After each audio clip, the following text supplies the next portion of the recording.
ایرانی صدر Masoud Pezeshkian نے جنگ کے خاتمے کے لیے 3 شرائط پیش کر دیں۔ ایران نے یہ بھی واضح کر دیا کہ آبنائے ہرمز سے ایک بوند تیل بھی باہر نہیں جائے گا۔ دنیا $200 فی بیرل کی توقع رکھے۔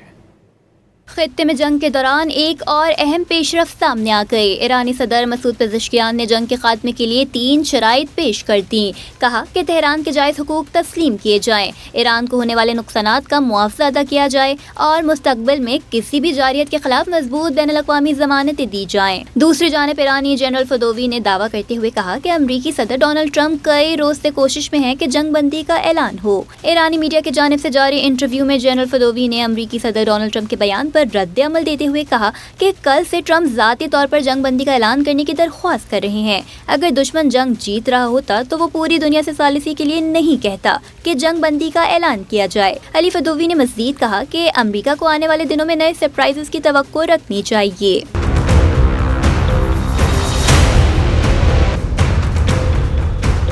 ایرانی مشترکہ فوجی کمان خاتم الانبیاء ہیڈ کوارٹرز کے ترجمان ابراہیم ذوالفقار کا کہنا ہے کہ ایران اب جوابی حملوں کی پالیسی ختم کر کے امریکہ اور اسرائیل کو سزا دینے کے لیے مسلسل حملوں کی پالیسی اختیار کرنے جا رہا ہے۔